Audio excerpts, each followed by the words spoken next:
Agora vai para uma entrevista de um garoto, né, nascido em Londrina, que veio para São Paulo e que tem poucos dias publicou um vídeo longo, um documentário a respeito da questão do uso de menores na internet. Felca, por favor, venha cá.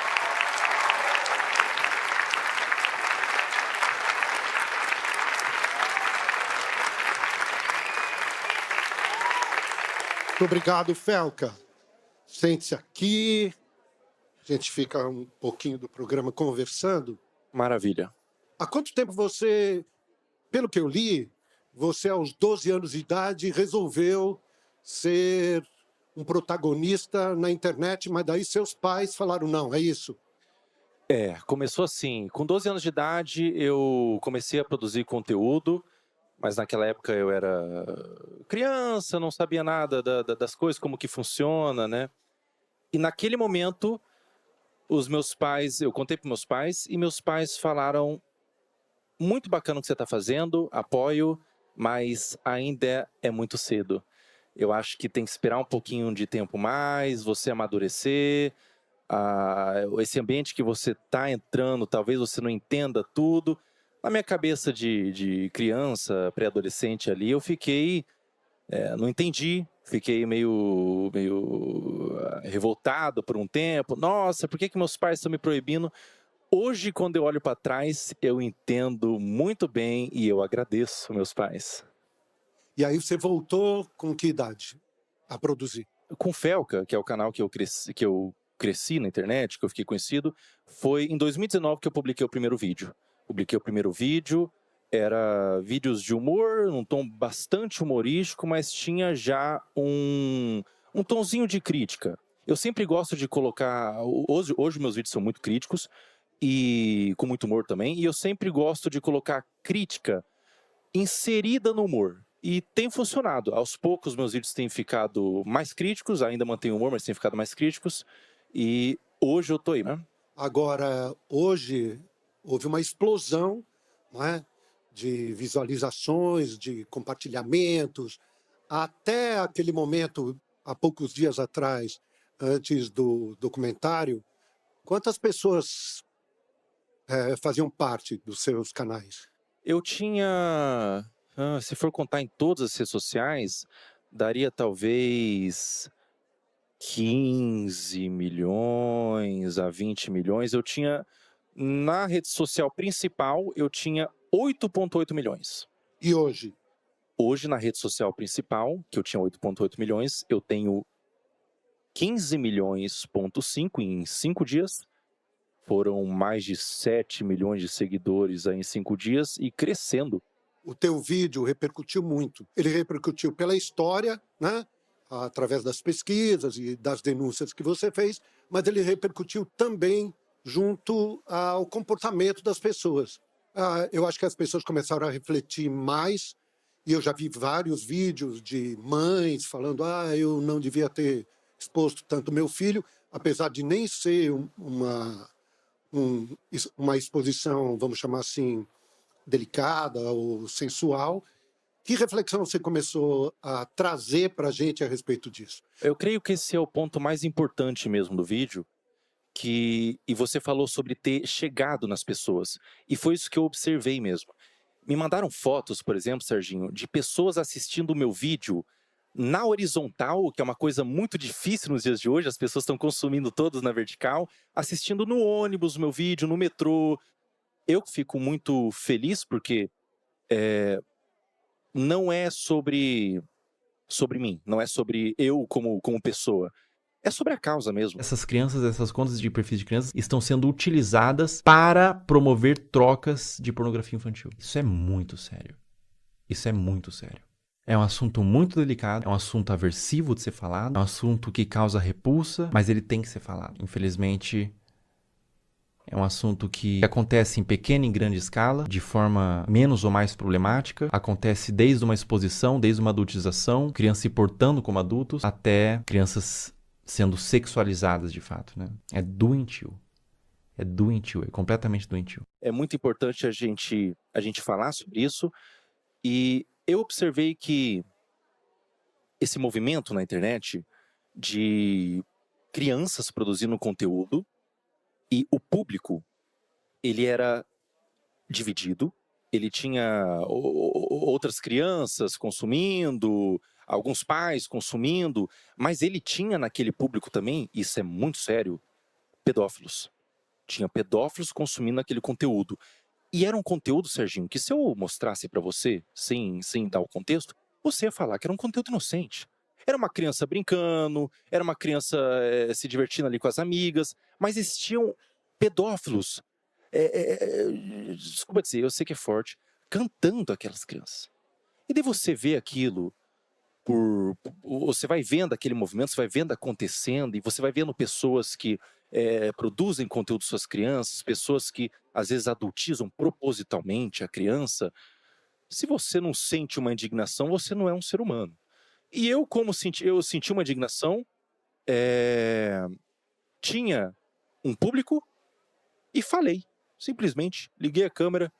Na minha simplicidade, o estúdio que você vê branco lá, o estúdio contratado, é o meu quarto. É o meu quarto, é a minha câmera ali que eu liguei, falei. As reuniões de pauta era eu e meus amigos, que a gente entrava em ligação, conversava. Cara, isso aqui tá legal, isso aqui não vai, isso aqui vai. E causou um movimento tão gigantesco, Serginho, que agora, nesse momento, tá sendo meio nebuloso, tá sendo meio difícil de cair a ficha. Mas é um convite para as pessoas que estão assistindo, todo mundo que está aqui na plateia, é um convite para vocês entenderem que vocês têm voz. Existe um poder nas pessoas. Você vê algo que está errado e falar, denunciar, na sua simplicidade. As pessoas ouvem. Existe bondade no mundo. Mas e o consumo? Consumo direto de crianças e adolescentes frente à tela? O consumo ele tem que ser, na minha opinião, supervisionado. O pai tem que supervisionar o que a criança consome na internet, porque é muito fácil é muito fácil, o algoritmo mesmo é trabalhado para isso. É muito fácil a criança sair de uma animação divertida, que ela se diverte, para um conteúdo não apropriado. É muito fácil isso acontecer. É um movimento que acontece muitas vezes.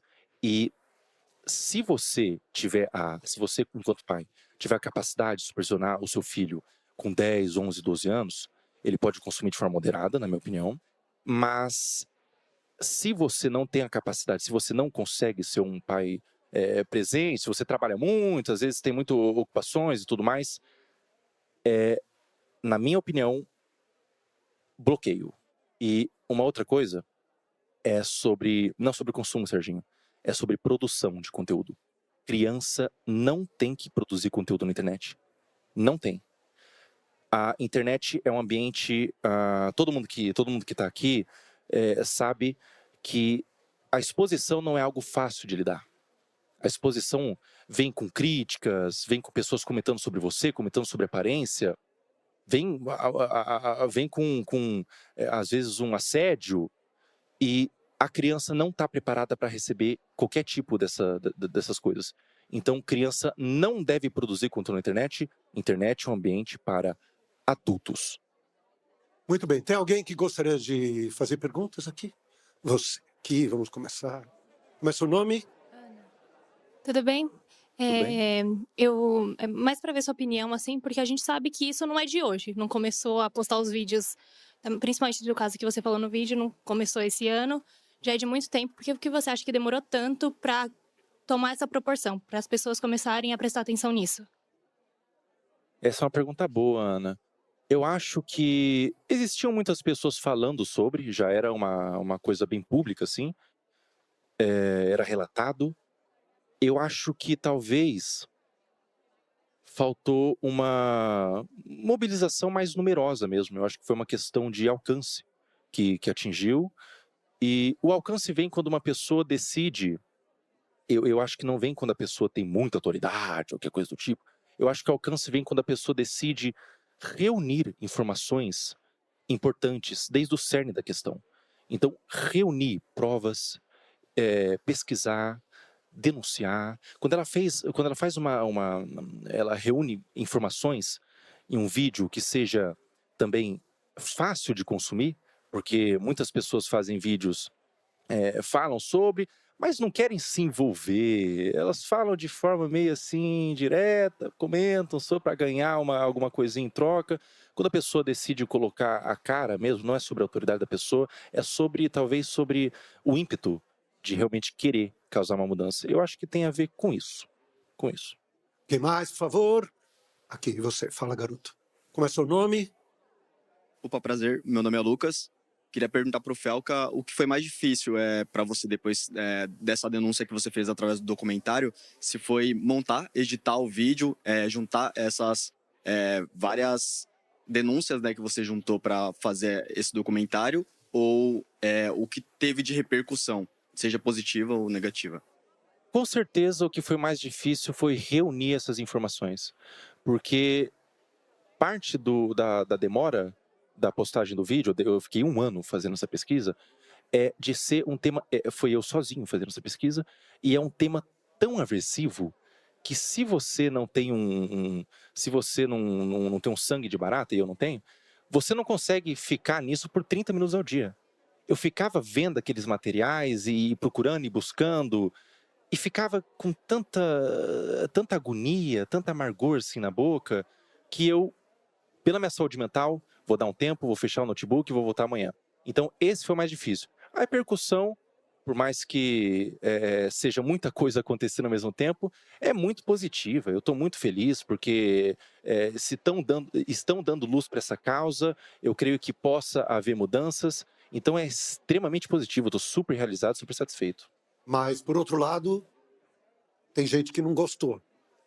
E eu queria saber como é que você recebeu, e se foram só críticas ou chegou a ter ameaças? Algumas ameaças, sim, Serginho. Algumas críticas, alguns movimentos de difamação, de tentar descredibilizar e tudo mais. Como eu recebo isso, a gente sabia, eu sabia o que eu estava fazendo, a gente sabia, eu e meus amigos, eu e minha equipe de editor e tudo mais, as pessoas que estavam por trás, a gente sabia que o que a gente estava fazendo era grande e tudo era esperado. Tudo era esperado. Olha, a gente não sabe exatamente o que vai acontecer, mas vai vir ameaças, vai vir, talvez venham alguns processos, talvez venha gente insatisfeita com o que eu fiz. Existe também, Serginho, e isso é delicado de falar, mas é verdade, existem alguns pedófilos que se incomodaram pessoalmente por eu estar tentando quebrar o esquema de pedofilia deles.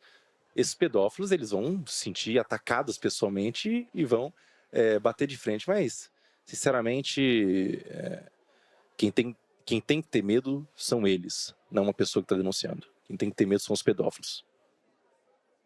Fala. Boa noite, meu nome é Mavi. Boa noite. E a minha pergunta é, depois da repercussão do seu vídeo e a ação do Ministério Público, o que você acredita e qual mecanismo podemos usar para proteger as nossas crianças das redes sociais? Existe o ECA, por exemplo, o Estatuto da Criança. Existem leis para proteção. O que esses criminosos fazem são crimes. Então, eu acho que o melhor movimento, a melhor iniciativa é a iniciativa do indivíduo de denunciar, de ir atrás, de procurar, reunir provas, pesquisas e denunciar o que está vendo na internet. Denunciar. E se tudo der certo, a gente consegue uma mudança no algoritmo para que esses conteúdos não sejam nem capazes de chegar no seu feed. Muito obrigado pela tua vinda Serginho. aqui, viu? Obrigado Mesmo. Parabéns pelo seu trabalho. Obrigado, Serginho. Obrigado, viu?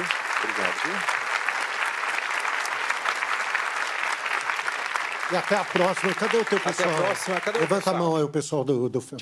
Tchau, Paola. Aqui, tchau, Fábio. Tchau, aqui. Caco. Glória, Acho que as pessoas estão muito impressionadas com a altura dele também. Quando ele entrou... E olha que eu tenho 1,80 m. Pega esse quadro. Não, eu tenho 1,80 m.